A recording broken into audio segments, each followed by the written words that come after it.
Hola, ¿qué tal? Mi nombre es América Estela Sánchez Ramos. Soy estudiante de la Universidad Autónoma Benito Juárez de Oaxaca de la Facultad de Contaduría y Administración, la licenciatura en Administración. El tema de hoy es presente y futuro a 10 años de la reforma constitucional en materia de derechos humanos en México, referente a la opinión académica que hubo entre el catedrático Rolando del Puerto Núñez y el maestro José Bernardo Rodríguez Alamilla, defensor de los derechos humanos del pueblo de Oaxaca. ¿Qué es la Defensoría de los Derechos Humanos del Pueblo de Oaxaca? Es una institución, organismo pública que fue creada por el propio Estado. Oaxaca aparece dentro de la Constitución oaxaqueña y es el órgano encargado de toda la población. Sus facultades son defender en términos de los derechos humanos a todas las personas que se sienten que están violentados sus derechos y se les da voz a los que no tienen.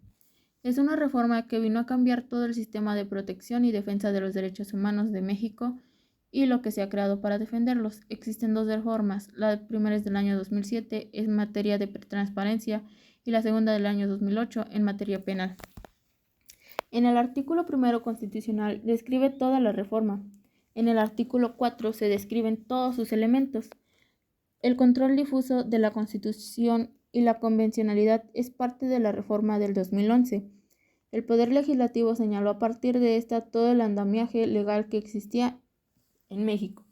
Se tuvo que armonizar precisamente a lo que establecía la propia reforma y que generó el bloque de constitucionalidad, en el cual ahora no solo se tiene que reconocer los derechos que establece la propia Constitución mexicana, sino de alguna manera este se amplió a todos aquellos que eran reconocidos por la parte de instrumentos internacionales.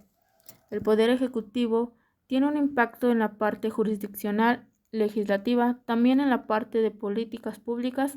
A partir de la propia reforma, se señala que todas esas acciones tienen que ser acordes al tema de derechos humanos. Hay un impacto el cual se ha venido generando con el paso del tiempo. El órgano defensor debe mejorar el desequilibrio que existe entre la autoridad y el ciudadano, poniéndose del lado de los ciudadanos y se convierta así en el órgano defensor. La regulación del artículo 29, el cual se refiere al tema de las restricciones de las garantías o derechos. Esta reforma nos anima a romper esquemas, proponer más y que todos podamos tener democracia, justicia e igualdad.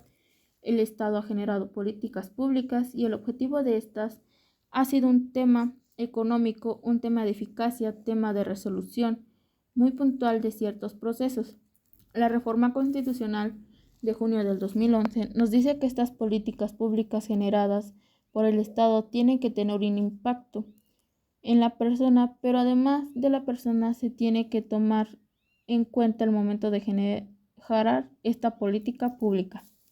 Se tiene que generar indicadores de derechos humanos que en beneficio de las personas en México. Es uno de los países más desiguales del mundo y esto también tiene que ver en el ejercicio de derechos. ¿Qué debemos hacer para que los derechos humanos se vean reflejados en la realidad oaxaqueña y mexicana? Se requiere implementación y que estos repercutan en términos de avance, desarrollo y dignidad, para que permitan a las personas estar en una condición de igualdad respecto a otras. Como bien sabemos, hay derechos de primera y segunda generación. Los derechos humanos irán cambiando conforme a la sociedad. Si esta cambian los derechos de igual manera y se necesitarán nuevos derechos. Los derechos digitales son los que cada vez nos definen más, incluso en el tema de la inclusión digital. Es un derecho humano emergente. Existe el derecho de la ciudad y todo el mundo tiene el derecho a este y a que sea el adecuado. Los derechos humanos nacen con la humanidad misma y es algo que nos es propia y nos identifica. La reforma no ha sido suficiente para que podamos garantizar la igualdad de todos los seres humanos y para esto que suceda faltan muchos pasos para lograr que ocurra. La propia reforma constitucional ha planteado un repensar del propio trabajo que desarrollan los órganos defensores de derechos humanos públicos. Desde mi punto de vista, los derechos humanos son todas las condiciones instrumentales las cuales les permiten a las personas su realización. Son derechos inherentes a todos los seres humanos, sin distinción alguna de nacionalidad, su lugar de residencia, sexo, etc. Esto es algo que debemos tener en cuenta, ya que muchas de las veces no se nos hacen valer nuestros derechos.